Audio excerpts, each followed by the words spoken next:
Hi, and welcome to Design Thinking for Leaders. This is week 3 of a 7-week workshop series. And in today's discussion, we are going to talk about the defined stage of design thinking.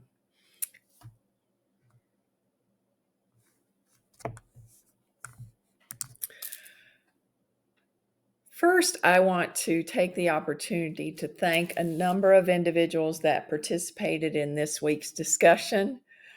Due to a technical error, we did not get the course recorded as a group discussion, so I'm re-recording it today solo, but I wanted to thank the leaders that participated in the workshop, especially those listed here on this page that really added their insight and wisdom to the discussion. I'm sorry as a guest of the replay that you're not able to uh, get their insights this week, but I do want to thank each of them and also invite you to check out them on LinkedIn as well as their websites. First and foremost, Paul Slater, he's the CEO of Billion Minds. It's a platform dedicated to creating adaptable and resilient organizations. Giles Dahan, he is the CEO of Zebulon AI. It's a platform dedicated to adding a life to the individuals' lives of over 50. And my friend Demichi, he's the co-founder of Engineers Without Borders in Nigeria. It's a global community of engineers addressing the inequities and injustices in the world. And also Anurag Deepak, he's an IT leader with Tata Consultancy Services, a consultant and LinkedIn top voice in the data governance and solutions architect space. Great person to follow. And also Leandra Bullitt, HR executive, partnering with HR professionals to impact people throughout the company cultures. Each of these individuals had a lot to add to the discussion, and I just want to thank them for their time and showing up and offer my sincere apologies for the technical difficulty in not getting it recorded and to share those insights with you. So let's get started. We're going to recap, first of all, week 2 of the series, which was about empathy. And so, what is empathy? And we defined it a little differently than what you might have heard in the past. And I invite you, which I'll link in the comments below, to go ahead and review the empathy week if you did not get to participate in that one. But empathy isn't about understanding emotions, emotions are simply energy in motion.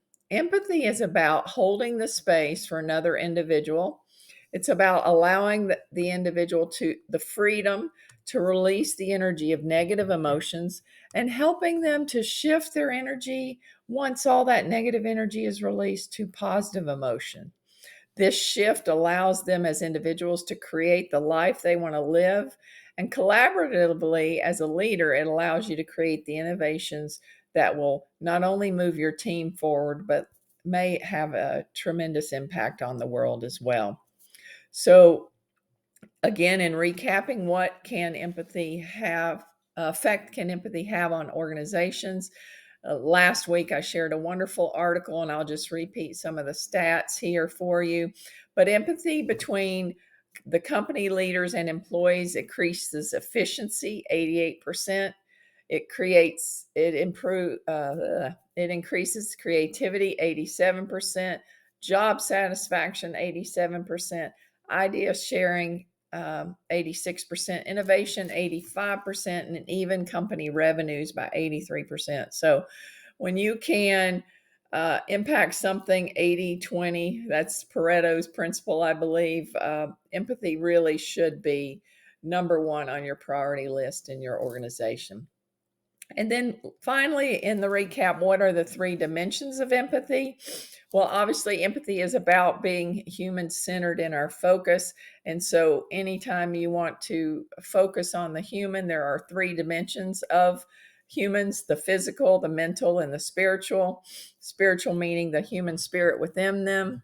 So, the physical, the use of empathy in the physical realm allows us to learn about how the user interacts with the physical, whether that's a product or service, the company culture, more. What is happening outside of the individual and how are they interacting within your organization? So that's what the physical is about. The use of empathy on the mental level allows us to understand an individual's perspective, their lived experiences, their values, beliefs, and more.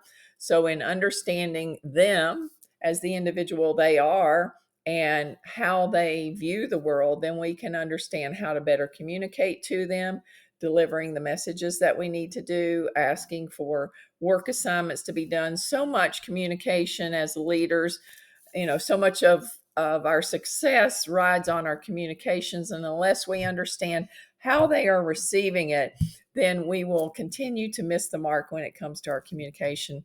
And lastly, the last dimension is spirit.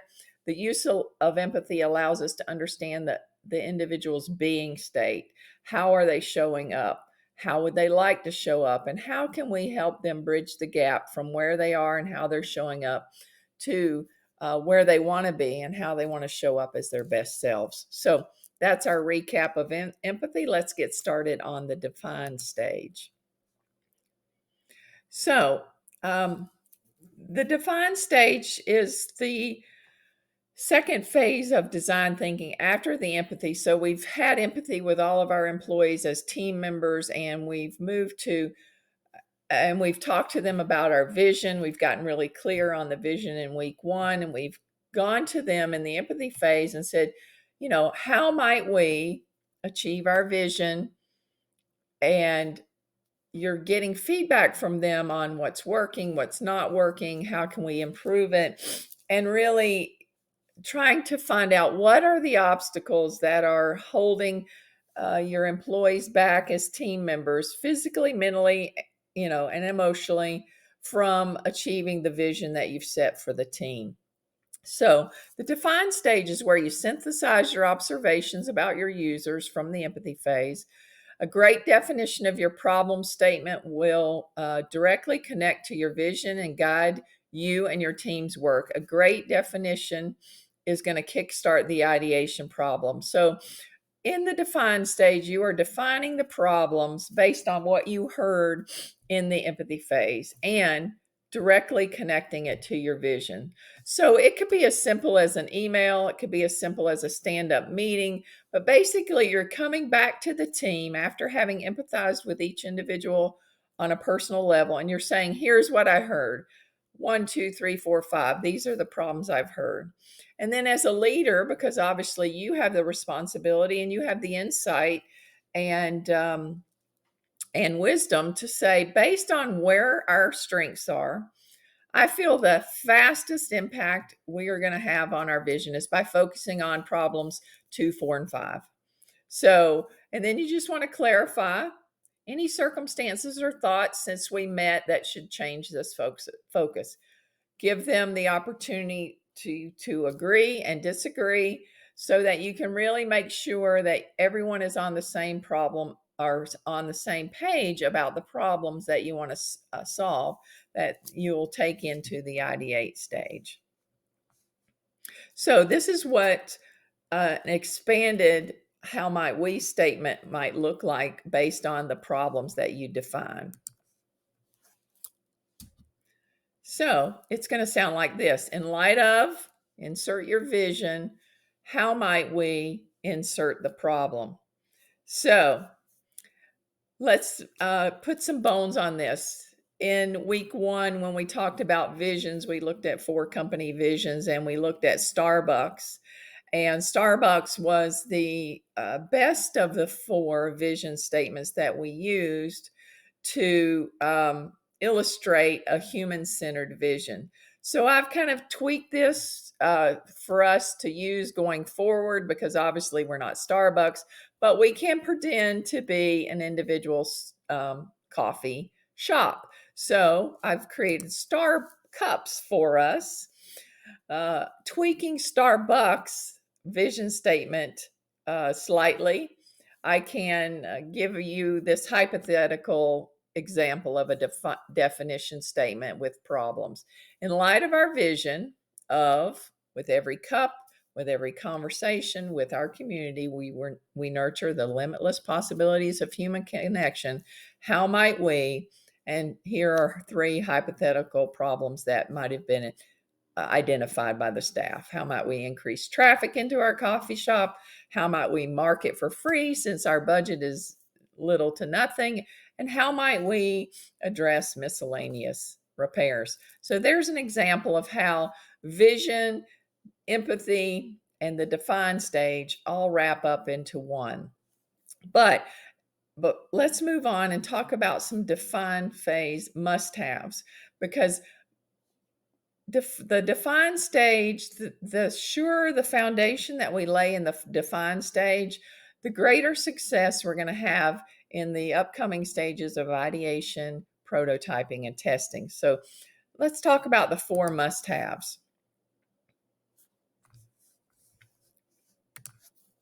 There are four must-haves to our define statements, and we're going to cover these individually, but I just kind of want to give you an overview of the four must-haves. The first one is human-centered. Whenever possible, we want to tap into the whole human with our solutions, not only their physical needs, but their mental needs, as well as the needs of their spirit. The second one must-have in the define stage is creative freedom. This is for our employees in this instant as leaders using design thinking. It allows people to tap into their creative talents, sometimes known, sometimes unknown, that their current position may or may not utilize. So when we talk about creative freedom, we kind of take the blinders off that may be in place from what a position or role entails. Giving employees the freedom to tap into their creativity in ways that perhaps their traditional positions don't tap into. The third must-have for design is connection. It's about the interconnectedness of all things, and it creates a web of strength that our company is going to benefit through brand, product offering, culture, and much more. And lastly, the last must-have, the define phase must-have, is it must be manageable. Can they succeed? Not in the long-term vision, but in overcoming the obstacles. Identify short wins, action steps, milestones, chunk down that which may be overwhelming to some. So we got to make it manageable for them. So these are the four must-haves. They become the fence around the playground of your team's creativity and the key to your problem-solving mission. So let's dig deeper into the first one.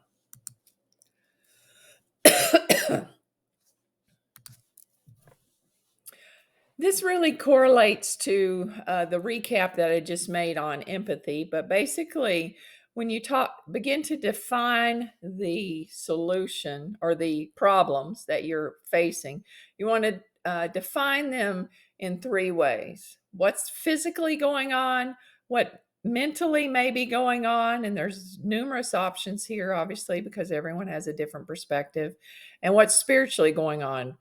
Where is that? What is the being state of that individual that is experiencing the problem?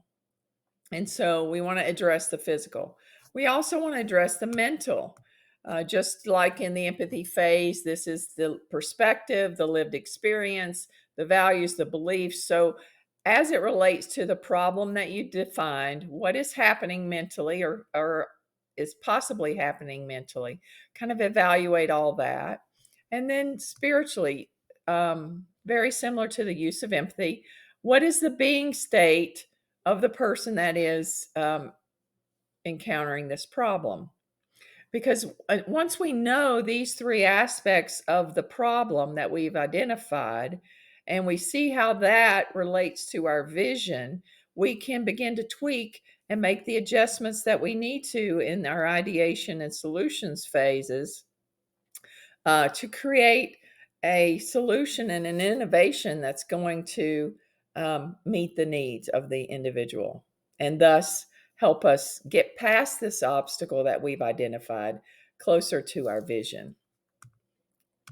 So, how does this relate to our expanded vision? How might we statement in light of every cup, every conversation in our community, we nurture the limitless possibilities of human connection? So, how might we increase traffic, market for free, handle miscellaneous repairs? We want to look at those items with these specific things in mind. So a little deeper in the creative freedoms department. We want to give our associates, our team members, creative freedom with guardrails. And there are three keys ways we can do that. And we alluded to this also in our vision statement which is week 1. If you haven't watched that one, it'll be linked below as well. But basically, we want to make sure, and we disclose this up front when we have our empathy conversations, what are the kind of the guardrails, the boundaries in which we have to play in. And these three come from Stanford D School's design thinking model, but basically 3 questions you want to know. Is it viable? Is it capable of being able to live and grow? In business, this often means, is it going to be profitable?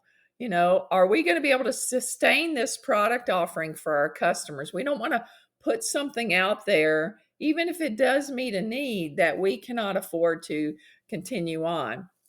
So that is an important guardrail that we have to have, and we need our employees to be aware of what that looks like. Is it feasible? Is it capable of being done? In business, this means that we have the resources to do it. We have the technology, the financial resources, the human resources. Obviously, some of these things change, but if we start out with this in mind and we have this at top of mind for our employees, that constraint begins to allow them to have more creative freedom, but to know where they have to, stay within the boundaries of. And the last one is it desirable? Do our customers, our users, which in this case can be our employees and our customers, do they want it? Because if they don't want it, guess what? Especially when it comes to employees, they're not going to put a lot of effort into it. And so these 3 guardrails on creative freedom are really important.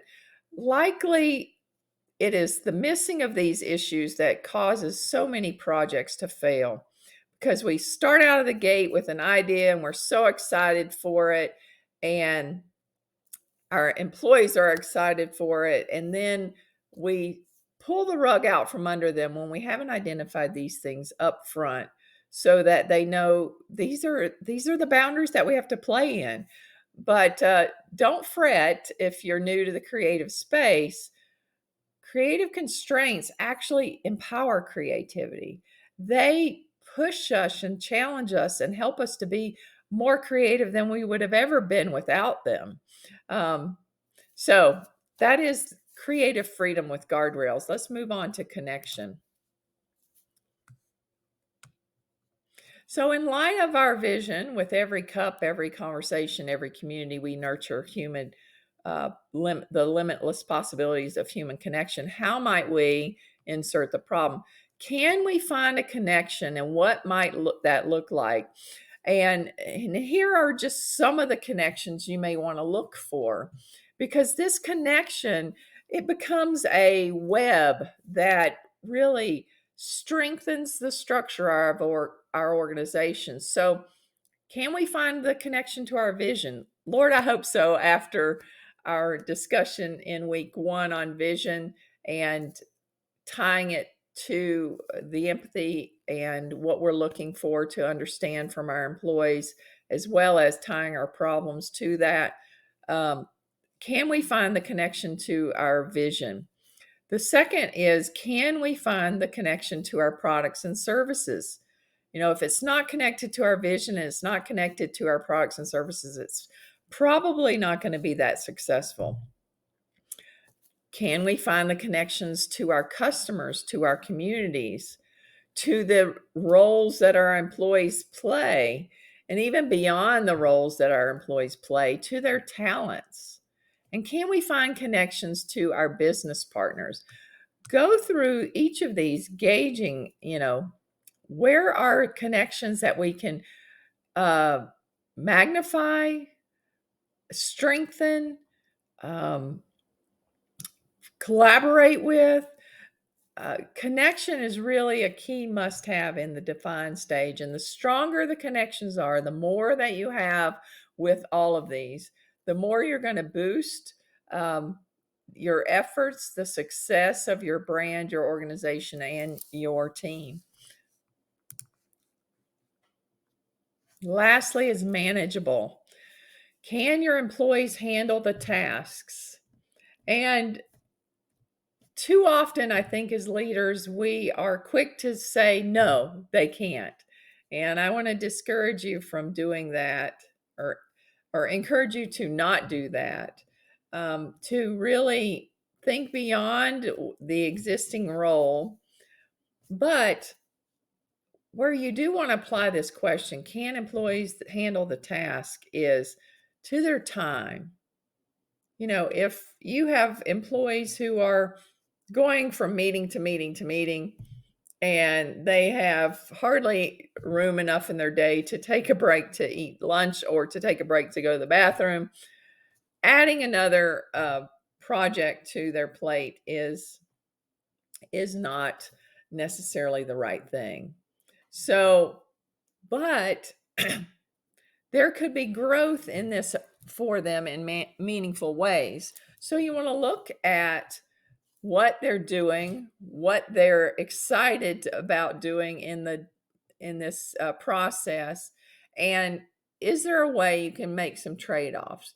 Can you trade some of the things they are excited about in solving this problem to help you achieve your vision for some of the things that they are less excited about that are weighing them down in their current existing role? So it's not always about finding the space.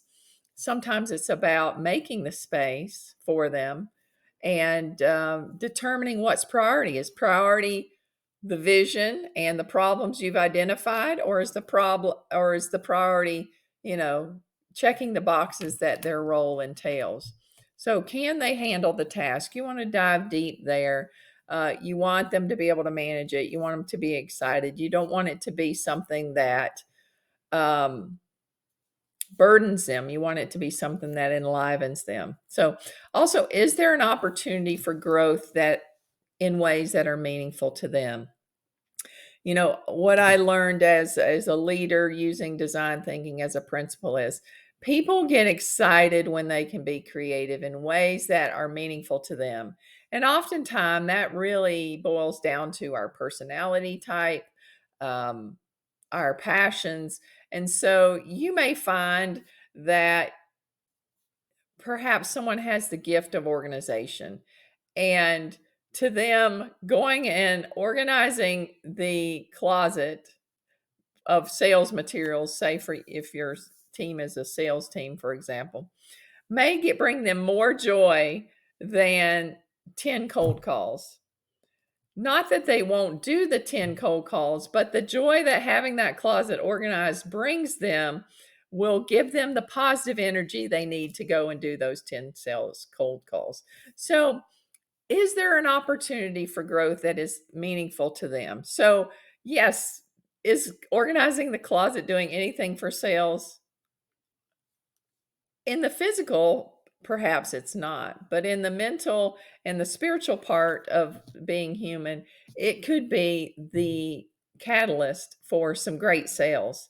And so look for what's going to grow them in meaningful ways. And oftentimes that means looking at their personality type.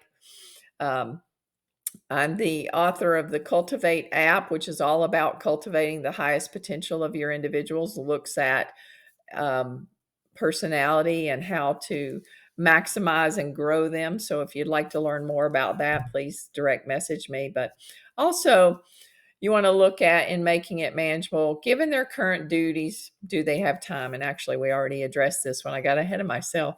But manageable, is it going to be manageable, and is it going to be meaningful? that's another, the last and final must have for the define phase in design thinking. So here we go. We have created the fence around the playground of our vision of the problems that we want to solve, and now we are ready to ideate. Ideate is the next phase. We'll be talking about that in the next week. Be sure and look for that video to be released. Like and subscribe if you haven't already so you don't miss week 4 in this 7 workshop series. But just real quick, going to highlight the fence around the playground of our innovation, and that is it human-centered? Want to make sure it addresses the physical, mental, and emotional, or mental and spiritual needs of the individual, mind, body, and spirit. Are we giving them creative freedom with boundaries, which it means, is it viable? Is it feasible? Is it desirable?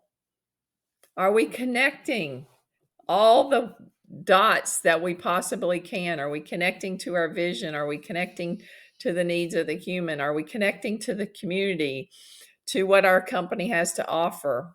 Manageable, is it manageable growth wise? Is it manageable risk wise?